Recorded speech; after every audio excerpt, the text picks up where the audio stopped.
아멘. 한 주간 동안 여러분 잘 지내셨나요? 네, 우리 옆에 분들에게 축복의 메시지를 전할까요? 잘 나오셨습니다. 주님의 이름으로 축복합니다. 네, 오늘 하나님께서 여러분들에게 내려주시는 신령한 복과 은혜들을 마음껏 누리시기를 소망합니다. 지난 금요일 날 저녁에 분당 꿈의교회 이 목사님과 박 사모님께서 갑자기 전화를 하셨어요. 그래서 강 목사님, 집에 놀러 가도 됩니까? 저희 집은 여러분이 아시는 것처럼 항상 열려 있습니다. 여러분이 오시기를 꺼려 하셔서 그러시죠? 저희 집은 항상 열려 있습니다. 현진아, 그렇지? 예, 현진이 우리 집에서 가끔 일주일씩 사는데 이번에 우리 또 일주일 우리 현지 지냈는데요. 저희 집은 항상 열려 있고 손님들이 자주 오세요. 그래서 목사님 놀러 오세요. 그랬더니 한 5시경에 오셨어요. 제가 이제 마라톤 하고 와가지고 이제 막 샤워하고 있는데 오셨어요. 그리고 5시경에 오셔가지고 10시경에 가셨어요.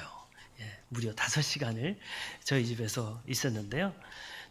저녁에 책 나눔도 하고 또 삼겹살도 구워 먹고 저희끼리 또 4명이 모여서 찬양 집회도 하고 간증도 나눴어요. 근데 제가 이제 목사님의 간증을 들으면서 너무 은혜를 많이 받아서 여러분들에게 그 앞에 간증을 잠깐 소개해 드리려고 해요. 목사님은 이제 어렸을 때부터 줄곧 반에서 계속 1등만 하던 그런 사람이었어요. 그런데 중학교 2학년 때 선생님을 잘못 만났는데 선생님을 잘못 만나면서 이제 인생의 회의가 온 거예요. 그래서 내가 공부해서 뭐하나? 내가 이 선생님 상처받은 거가 너무 커가지고 나는 공부를 안 할 거야. 그러다가 이제 고등학교를 가게 됐는데 이제 고등학교 가서 계속 공부를 안 했어요. 그런데 이제 입시를 앞두고 나서 이제 정신이 번쩍 든 거예요. 내가 이러다가 아무것도 안 되겠다 싶어서 이제 그때부터 공부를 하기 시작했는데 한 6개월 정도를 열심히 공부를 했어요. 그러면서 늘 마음속에 어떤 게 들었냐면 인생이 뭘까? 인생의 해답을 어디서 찾을 수 있을까? 나의 삶은 어떻게 되어질까? 이런 것들을 생각하면서 열심히 공부를 해가지고 심리학과를 선택을 해서 갔어요. 그래서 중앙대 심리학과를 그 짧은 6개월 공부해서 갔어요. 근데 첫 수업을 딱 들었는데 교수님이 심리학은 과학입니다. 나는 이야기를 듣고 나서 심리학은 내가 찾던 인생의 해답이 아니다 생각하고 또 대학에서 4년 동안 내리 술만 마시는 사람이 됐어요. 그래서 학점은 4.0에 1.8. 여러분 어느 정도인지 아시겠죠? 그래서 목사님이 오늘 목사님 학점까지 공개하는 건 아닌데 제가 실수했네요. 잊어주세요. 자, 이 목사님이 4년 동안 이 흥청망청 그렇게 지내고 있던 차이에 형님이 목회하던 형님이 제발 형님이 목회하는 이곳에 큰형인데 네가 한번 와야 되지 않겠니? 그래가지고 이제 그때 대학을 졸업하고 여기저기 취업을 원서를 냈는데 그때 당시에 심리학과를 받아주는 기업이 별로 없는 거예요. 다들 뭐 경영학과, 경제학과 이런 데를 받아주지 심리학과는 별로 이렇게 받아주는 데가 없어요. 그래서 이제 회사도 떨어지고 그래서 그러면 형님 있는 데나 가야 되겠다. 그래서 저기 시골 산골짜기에 목회하는 형님 아침 일찍부터 해가지고 버스 타고 뭐 타고 걸어가고 뭐 이렇게 해가지고 겨우겨우 찾아서 갔어요. 근데 딱 갔는데 그때가 마침 수요일 저녁 예배 시간이었어요. 그래서 이제 형님이 막 설교를 하고 오늘 예배를 위해서 우리 이사만 선생님이 기도해 주시겠습니다 하는 거예요. 근데 기도를 딱 맡았는데 기도가 안 되는 거예요. 4년 동안 매일 술만 먹었으니 기도가 나오겠어요? 교회를 간 적이 없는데 4년 동안. 그래서 가만히 있었더니 형님이 하라는 거죠, 기도를. 근데 기도할 수가 없는 거예요.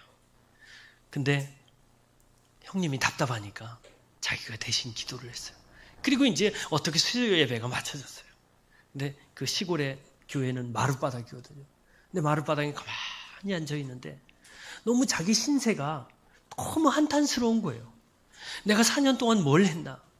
내가 지금 몇 년 동안 뭘 했나 가만히 생각해 보니까 중학교 2학년 때 그 나에게 못된 짓을 했던 그 선생님, 나를 그냥 무지막지하게 아무 이유 없이 때렸던 그 선생님이 원망스럽기도 하고, 이게 뭔가? 그러다가 어렸을 때에 만났던 예수님을 한번 불러보기 시작했어요. 그 차디찬 마룻바닥에서 예수님, 주님 이렇게 한 번 불렀어요.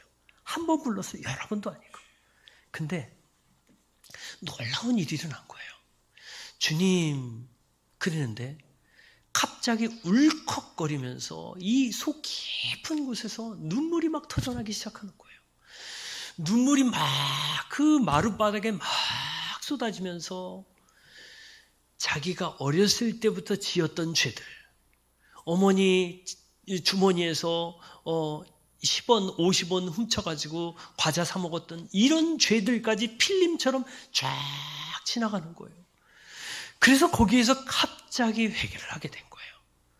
그리고 한참을 회개를 하고 그랬더니 이상한 일이 벌어진 거예요. 마음이 너무너무 가벼워요.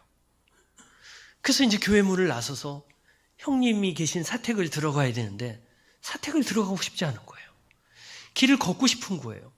그래서 이분이 이제 길을 걸으려고 이제 교회 문을 나서서 딱 보니까 과수원이 있는데, 아까는 볼 수 없었는데 달이 어슴푸르게 뜬 그 과수원을 딱 보는데 이 과수원이 달라 보이는 거예요. 너무너무 아름다운 거예요.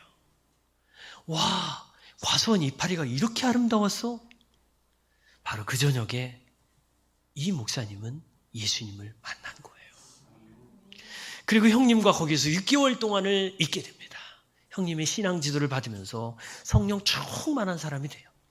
근데 형님이 이런 얘기를 해요. 야, 너는 하나님께서 예비하신 사람이야. 신대원을 가야지. 예, 형님 말씀대로 하겠습니다. 그래서 그때의 서울 신대를 들어가서 그때부터 계속 이제 지금까지 목회를 하는 그런 목사님이 됐어요. 그래서 금요일 날 저녁에 이 목사님의 간증을 들으면서 제 마음이 굉장히 뜨거워지는 거예요. 주님을 만난 이 목사님이 너무 기쁘고 즐거워서 이거를 저한테 얘기해 주지 않으면 견딜 수가 없었는지 그냥 갑자기 전화해서 갑자기 찾아와서 갑자기 이런 이야기를 들려줬어요. 근데 제가 오늘 말씀을 준비하면서 제가 지난주에 부활주일 마치고 나서 제 선생님이 그랬거든요. 다음 주일 설교는 주일 저녁 성령 충만할 때 준비하라 이랬거든요. 그래서 지난 주일날 주님, 제가 이번 주에 부활주일 이후에 뭘 준비해야 됩니까? 라고 했더니 마음에 감동이 오는 거예요. 부활하신 주님 이후의 제자들의 모습을 했으면 좋겠다라는 그런 감동이 오는 거예요. 그래서 제가 이 본문을 이제 계속 일주일 동안 계속 묵상을 한 거예요. 근데 처음 부분에 이 이상한 목사님의 이야기를 해야 되겠다라는 감동이 와서 오늘 여러분들에게 소개해 드린 거예요. 여러분, 이 목사님이 예수님을 만나고 나서 삶이 달라진 거예요. 오늘 여러분 가운데 혹시 예수님을 만나지 못한 분들이 있다면 오늘 말씀을 통해서 예수님을 꼭 만나기를 소망합니다. 예수님을 만나면 삶이 달라집니다. 예수님을 만나면 인생의 목표가 달라지는 거예요. 해답이 없었던 사람들, 목표가 없었던 사람들, 바로 제자들의 모습 아닙니까? 예수님이 부활은 하셨는데 2번 만나긴 했는데 예수님이 늘 우리와 같이 있지 않기 때문에 이제는 삶의 목표를 잃어버린 제자들의 모습이 오늘 성경에 나옵니다. 그런데 이 제자들은 자기들이 실패했다고 생각했어요. 그래서 절망스러운 상황을 만났다고 생각했어요. 그래서 이 제자들은 과거로 돌아갑니다. 고기나 잡으러 가지. 그런데 이들은 예수님과 특별한 만남을 가지게 됩니다. 오늘 본문을 통해서 여러분들 다 주님의 음성을 듣고 여러분 모두 24시간 주님과 만나는 여러분들 되기를 소망합니다. 자, 오늘 본문을 통해서 예수님이 어떤 분이신가를 말씀하고 있는데요. 예수님은 우리를 초청하시는 분이면서 동시에 우리를 찾아오시는 분이에요. 요한복음에 예수님이 초청하시는 장면이 3번 나와요. 1장 39절에 와서 보라, 7장 37절에 와서 마셔라. 그리고 오늘 본문에 21장 12절에 와서 먹으라 라고 예수님이 초청하십니다. 그런데 우리는 예수님이 초청하시는 분으로만 알고 있는데 아니에요. 예수님은 초청하실 뿐만 아니라 우리를 찾아오시는 분이에요. 예수님이 어떻게 찾아오셨는지 21장 1절에 한번 찾아볼까요? 자, 21장 1절 다 같이 읽습니다. 시작. 그 뒤에 예수께서 디베랴 바다에서 다시 제자들에게 자기를 나타내셨는데 그게 나타내신 경우에는 이러하다.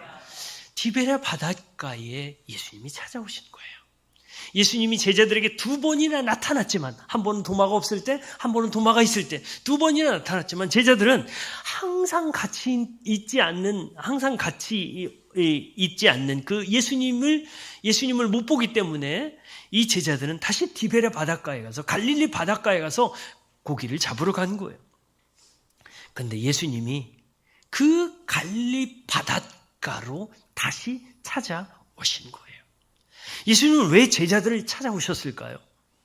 제자들을 왜 찾아오셨을까요? 제자들은 지금 어떻게 살아야 할지 몰라요. 지금 절망하고 있어요. 갈 길 몰라 방황하고 있어요. 왜 찾아오셨냐면 그 절망하는 제자들, 갈 길 몰라 방황하는 제자들을 사랑하시기 때문에 찾아오신 거예요. 여러분, 사랑하면 페이하는 거예요. 사랑하면 지불하는 거예요. 사랑하면 수고하는 거예요. 우리 하나님이 우리를 너무나 사랑하시기 때문에 하나님이 수고하셔서 찾아가시는 거예요. 우리는 언제나 예수님 앞에 나와야 하는 거로 알아요. 예수님 앞에 나오고 예수님 초청에 응해야 되고 예수님을 위해서 뭔가를 막 해야 되는 그런 압박감을 느껴요. 근데요, 사실은 그런 압박감을 느낄 필요가 없어요. 왜냐하면 예수님은 원래부터 우리를 너무너무 사랑하시는 분이시기 때문에 그렇습니다. 예레미야 1장 5절에는 이런 말씀이 있어요. 내가 너를 모태에 짓기 전에 너를 알았고 내가 배에서 나오기 전에 너를 성별하였고 너를 여러 나라의 선지자로 세웠노라. 주님은 우리가 태어나기 이전부터 우리를 아시고 우리를 사랑하시고 우리를 기뻐하시는 분이세요. 설령 우리가 죄를 짓는 그 순간에도 주님은 우리에 대한 사랑을 포기하지 않으세요. 단지 안타까워하실 뿐이죠. 이미 우리를 아시고 사랑하시고 구원하시고 작정하셨기 때문에 우리를 찾아오셨고 우리가 복음을 듣게 하셨습니다. 그런데 예수님을 떠나 고기 잡으러 간 7명의 제자들이 오늘 본문에 나오는데요. 이 제자들의 모습이 어떨까요? 베드로는 나는 고기 잡으러 갈래. 그랬더니 6명이 따라 붙은 거예요. 근데 밤새도록 고기를 잡았어요. 근데 한 마리도 잡지 못했어요. 3절에 보니까 한 마리도 잡지 못했다. 여러분, 우리는 예수님이 우리를 떠났다라고 생각을 해요. 예수님이 내 눈에 보이지 않는다라고 생각해요. 그럴 때 우리가 쉽게 할 수 있는 게 뭐예요? 그냥 옛날로 돌아가야지. 예수님 눈에 보이지도 않는데, 예수님 나를 도와주지도 않는데, 예수님 내 삶에 개입하지도 않는데 그냥 나는 옛날 삶으로 돌아갈래라고 하는 모습이 우리의 모습이에요.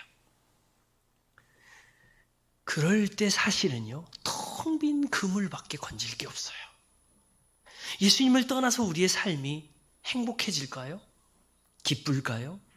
텅 빈 그물만 바라볼 수밖에 없습니다.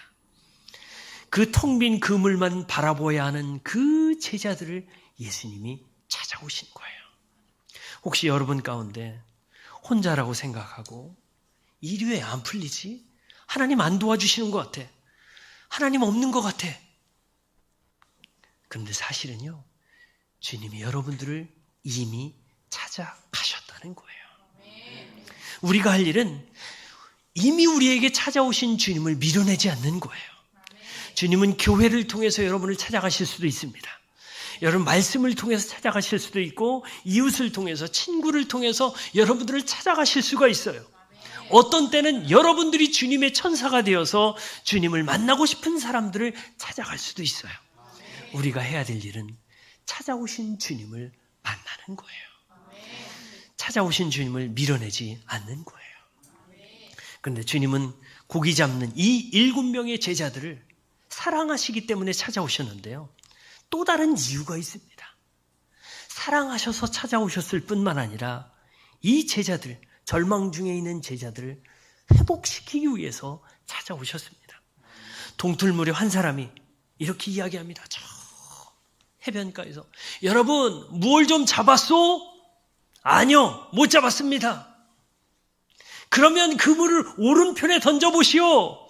그러면 잡을 것이요. 제자들은 그때까지 그 사람이 누군지 몰랐어요. 그래, 우리가 한번 오른편에 던져볼까?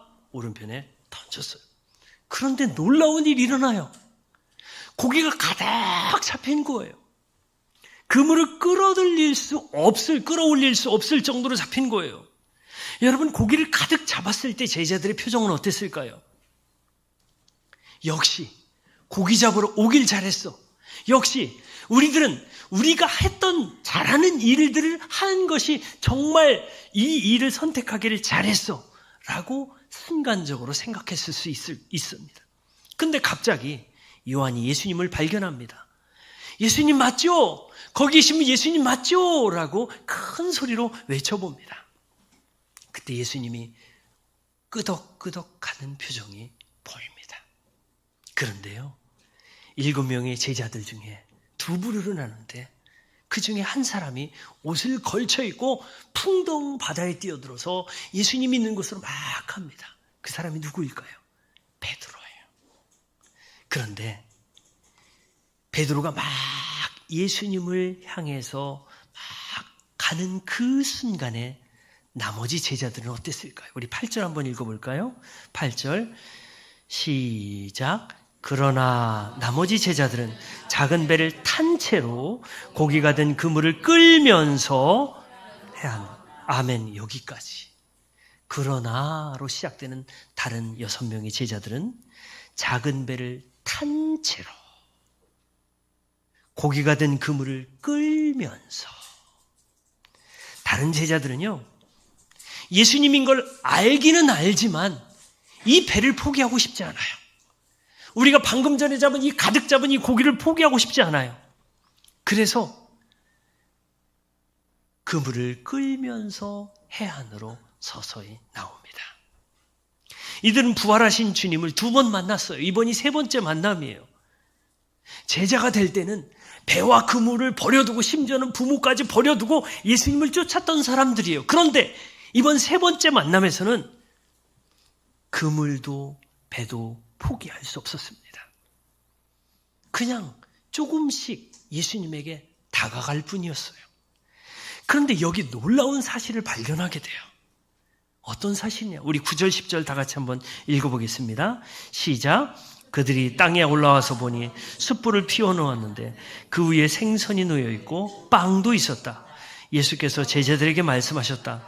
너희가 잡은 생선을 조금 가져오너라. 아멘. 여러분, 이 장면이 너무 놀랍지 않습니까? 일찍 온 제자도, 늦게 온 제자도, 배와 그물을 포기하지 않은 그런 제자들을 모두를 위해서 예수님이 숯불을 피워놓고 그 위에 생선을 준비하시고 빵을 준비하셨다는 사실이에요. 빨리 오는 사람과 늦게 오는 사람을 아무도 차별하지 않고, 적극적인 사람과 소극적인 사람 아무도 차별하지 않고 주님이 그들 모두를 위해서 숯불을 피워놓고 생선을 구워놓고 빵을 준비하셨다는 사실이에요. 베드로는 빨리 예수님 보기 위해서 왔어요. 다른 제자들은 물고기도 전혀 포기하지 않고 천천히 왔어요. 그런데 주님은 그들을 모두를 위해서 음식을 준비하셨다는 사실이에요. 주님은 찾아오셨을 뿐만 아니라 밤새도록 수고하고 지친 제자들, 절망감에 빠져있는 그들을 위해서 음식을 준비하셨던 거예요. 여러분, 주님의 마음은 바로 이런 거예요.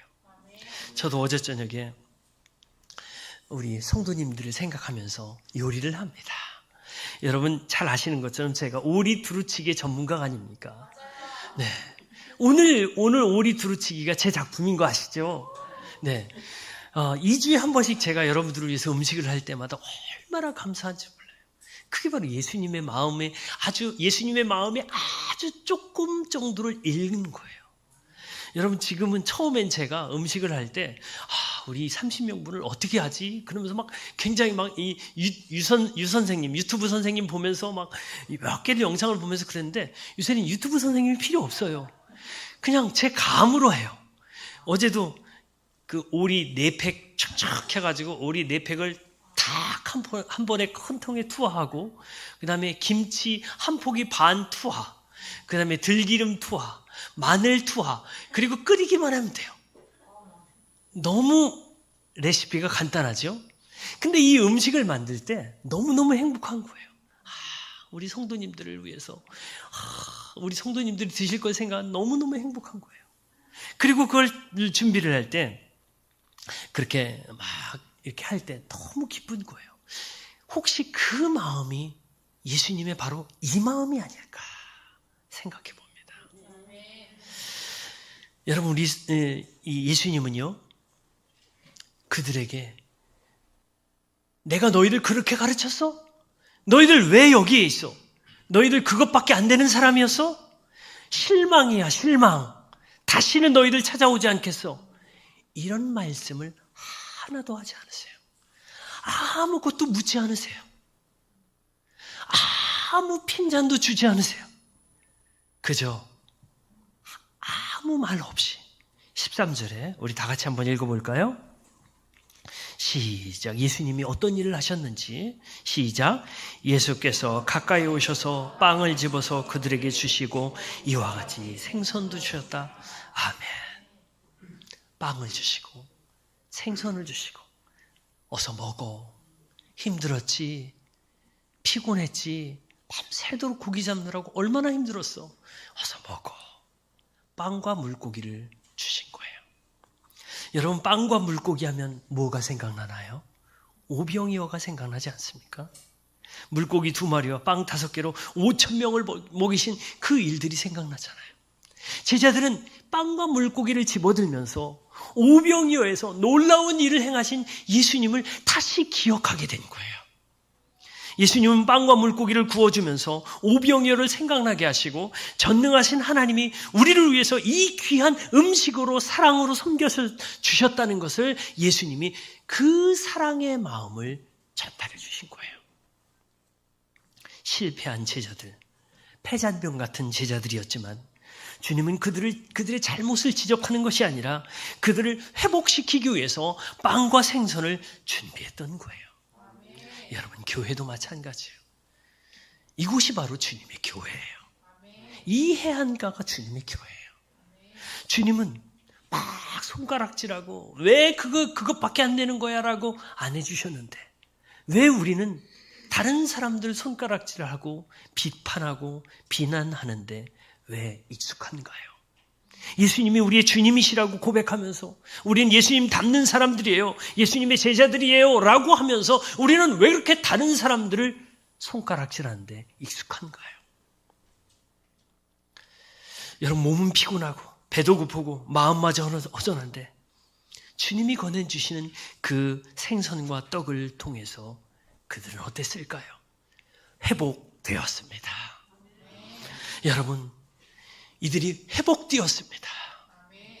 여러분 가운데 혹시 주님을 아직 만나지 못한 사람이 있다면 주님이 건네주시는 빵과 물고기를 먹기 바랍니다. 그러면 회복할 수 있습니다. 그 회복의 증거가 어디에 있냐면 승천하실 때 이들이 함께 했습니다. 그리고 마가의 다락방에 가서 함께 기도하는 사람들이 되었어요. 완전히 회복되었기 때문에 이들은 다시 예루살렘에 와서 그 기도의 자리를 지켰던 거예요. 주님이 안 보였을 때 제자들은 절망 가운데 있었지만 뭐라도 해야 될 것 같아서 고기를 잡으러 갔지만 주님이 안 보였을 때 그들은 아무것도 할 수 없었습니다. 그렇지만 그들이 주님을 다시 만나고 떡과 물고기를 먹고 난 다음에 그들은 완전히 회복되었습니다. 주님은 그들의 마음을 치유하셨어요. 여러분 잘 아시는 말씀 마태복음 11장 28절에는 수고하고 무거운 짐진 자들아 다 내게로 오라. 예수님은 지금도 초청하고 있습니다. 여러분 가운데 수고한 사람이 있습니까? 무거운 짐진 사람이 있습니까? 예수님께 나오세요. 그럼 주님이 여러분들의 모든 짐들을 풀어주시고 여러분들을 회복시켜 주시는 거예요. 자, 어떤 사람은 빨리 예수님에게 나올 수도 있고 어떤 사람은 늦게 나올 수도 있어요. 가장 먼저 달려온 베드로. 그는 불과 며칠 전에 예수님을 모른다고 하고 심지어 예수님을 저주까지 했던 사람이에요. 가장 민망하고 어떻게 보면 서먹서먹해야 될 그 사이예요. 근데 그는 예수님이다라는 얘기를 듣고 예수님을 사랑하는 마음이 너무 컸기 때문에 며칠 전에 내가 한 실수는 다 잊어버리고 예수님 저주했던 그 저주는 다 잊어버리고 예수님이 향해서 가는 거예요. 여러분, 이 베드로의 모습을 보면서 우리가 따라가야 될 모습 아닌가 생각합니다. 우리는 사실은 양심이 있기 때문에 며칠 전에 내가 막 누구에게 뭐라고 막 그러면 민망하잖아요. 그런데 이 베드로는 그런 게 없어요. 그냥 예수님이다라는 얘기를 듣고 거들 걸쳐거두고 달려가는 거예요. 이게 우리가 배워야 될 건데요. 이 베드로는 예수님 너무너무 사랑해서 먼저 막 뛰어가요. 근데 예수님 베드로를 따로 부르셔요. 베드로, 잠깐 일로 와봐. 여기 앉아. 왜 따로 부르셨을까요? 베드로는 어부 출신이죠. 그리고 예수님의 제자들이 대부분 어부 출신이죠. 여러분 잘 아는 것처럼 이 어부들을 불러서 사람을 낚는 어부로 삼겠다라고 예수님 말씀하셨죠. 사람을 낚는 어부. 사람을 낚는 어부라는 것은 사실은 예수님이 먼저 사용하신 용어는 아니에요. 당시에 로마의 수사법이 막 발달했는데요. 로마의 수사법에서 가장 많이 쓰는 단어가 사람을 낚는 어부예요. 뭘 통해서? 웅변을 통해서, 말을 통해서. 그래서 당시에 가장 유행하던 단어, 능력 있는 웅변가들이 사용하는 단어가 사람을 낚는 어부라는 단어였어요. 오늘날 사람을 낚는 어부라고 하면 여러분 뭘 생각하십니까? 보통 보이스피싱을 생각하죠. 보이스피싱, 사람을 낚는 어부. 자, 근데 예수님이 이 어부들을 부르신 특별한 이유가 있어요. 왜냐하면 어부들은 몇 가지 특징이 있어요. 어떤 특징이 있냐? 깊은 데로 가자, 이런 용기가 있어요. 어부들은 굉장히 용기가 있어요. 또 어부들은 밤새도록 고기를 잡아도 그 자리를 지키는 인내심이 있어요. 그리고 포기하지 않는 마음이 있어요. 그리고 어부들의 가장 큰 특징은 팀워크가 있습니다. 동력하는 마음이 있어요. 저는 이런 어부들의 특징이 우리 교회에 있기를 소망합니다. 자, 근데 로마인들이 말했던 사람을 낚는 어부는 어땠을까요? 멀쩡한 사람을 데려다가 웅변교육 시켜가지고 죽는 사람으로 만들었어요. 그렇죠? 멀쩡한 사람에게 웅변교육을 열심히 시켜서 사람들을 막 끌어모아서 인기 있게 하고 그러다가 죽는 사람으로 만들었어요. 그런데 신기하게 그리스도인들 사람을 낚는 어부는요, 죽은 사람들을 데려다가 예수님을 만나게 해서 살아나는 사람으로 만든다는 거예요. 이게 완전히 다른 차원이 다른 거예요. 사람들은 산 사람 살려다가 산 사람 데려다가 죽은 사람으로 만들지만 우리 예수님은 죽은 사람을 데려다가 예수님을 만나게 하고 산 사람 만들게 하는 것이 사람을 낚는 어부예요. 그래서 우리 교회의 세 가지 모토가 영혼 구원, 제자 훈련, 다음 세대 신앙 전수라는 것이 바로 그런 목적이에요. 영혼 구원하는 게 뭐예요? 죽은 사람 데려다가 예수님 만나게 해서 산 사람 만드는 거잖아요. 여러분, 그렇습니다. 그래서 이 그리스도인들의 사람을 낚는 어부는 죽은 사람을 살게 만드는 거예요. 오늘도 많은 사람들은요, 사람 낚는 어부를 잘못된 방향으로 이끕니다. 그러면서 사람을 많이 낚아요. 비트코인으로 낚고, 부동산으로 낚고, 도박으로, 마약으로, 중독으로 막 엮어요. 거기에 빠져서 재산 탕진하고 인생 망치고 결국 죽음에 이르는 그런 사람들이 얼마나 많이 있습니까? 그러나 제자들이 낚은 사람들은 죽은 사람들을 살아나게 하는 일이었습니다. 그래서 지금도 어떤 사람은 죽음에 이르는 낚시를 하는 사람이 있는가 하면 어떤 사람은 생명에 이르는 낚시를 합니다. 근데 주님이 베드로에게 어떤 말씀을 하셨을까요? 우리 15절 다 같이 한번 읽어볼까요? 시작. 그들이 아침을 먹은 뒤에 예수께서 시몬 베드로에게 물으셨다.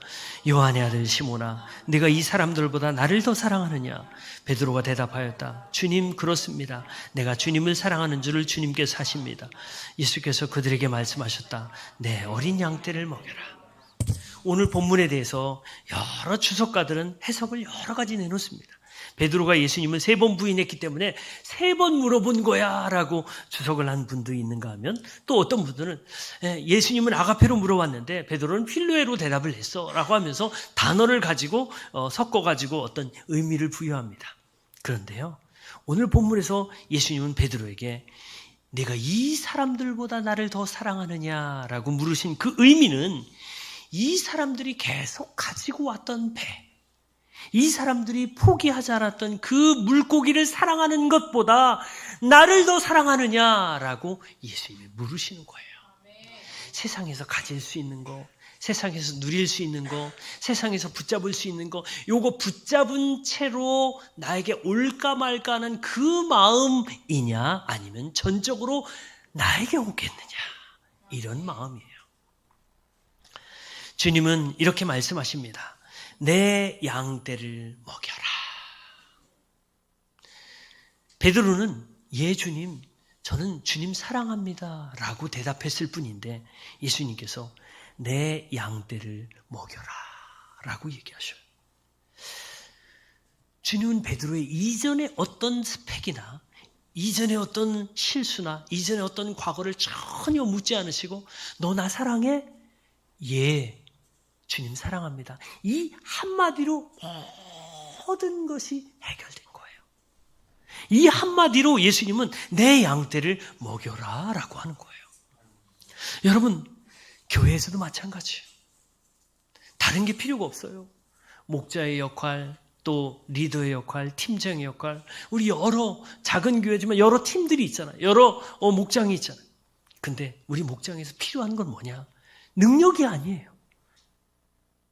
사랑이에요. 어제도 어제 저녁에 이제 저녁 늦게 어떤 목사님이 전화하셨어요.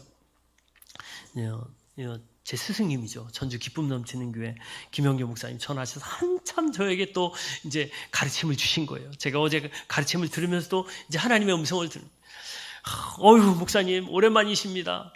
요새 잘 지내세요? 그랬더니 저에게 쭉 얘기를 쭉 하시는 거예요. 그래서 저는 능력도 없습니다. 저는 그럴 만한 그릇도 안 됩니다. 막 이렇게 목사님 뭘 또 이제 하시려고. 그래서 그랬더니 이 목사님이, 강 목사 왜 이렇게 교만해? 예, 저 지금 겸손하게 거절한 건데요.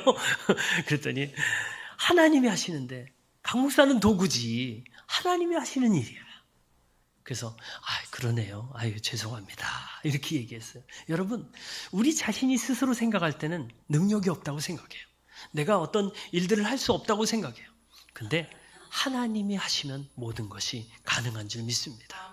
베드로의 과거는 실패고 절망이고 예수님 부인하고 예수님 저주까지 했던 그 과거를 가지고 있지만, 예수님 사랑한다는 그 한마디 때문에 다시 예수님이 그에게 사명을 주십니다. 내 양떼를 먹여라. 두 번째로 대답했을 때는 내 양떼를 쳐라. 세 번째 질문하셨을 때는 베드로가 불안합니다. 그래서 목소리도 작아집니다. 주님께서 아시잖아요. 제가 주님 사랑하는 줄 아시잖아요. 주님이 내 양떼를 먹여라. 주님은 베드로에게 사람을 낚는 어부에서 이제 양떼를 먹이고 돌보는 목자로 세워주신 거예요. 사랑하는 그 마음 하나 때문에 이제 사람을 낚는 어부도 되면서 동시에 양떼를 치는 목자도 된 거예요. 사랑한다고 고백할 때 주님은 우리의 과거를 묻지 않으세요. 우리의 과거의 모습을 기억지 않으세요. 그리고 주님은 우리를 양떼를 먹이는 리더들로 세워주십니다. 그 말씀의 의미는 이런 거예요. 베드로야, 이제 너는 새로 시작하는 거야. 이전 것은 지나갔으니 보라, 새 것이 된 거야. 이제 나를 따랐던 것처럼 이제 너는 성령님을 따라서 이제 과거보다 더 큰 일을 할 거야. 내 양을 맡긴다. 잘 돌봐다오. 이렇게 말씀하시는 거예요. 주님은 우리의 과거를 묻지 않으십니다. 너희 죄가 주홍같이 붉을지라도 양털같이 희게 되리라 약속하셨습니다. 주님께 사랑한다고 고백할 때 주님께서 우리에게 영혼을 맡겨주시고 우리에게 뭔가 할 수 있는 위대한 일을 맡기시는 거예요. 우리 시간 함께 기도했으면 좋겠습니다. 주님은 우리를 초청하시기도 하지만 지치고 힘들고 실패한 인생들을 직접 찾아오시는 분이에요.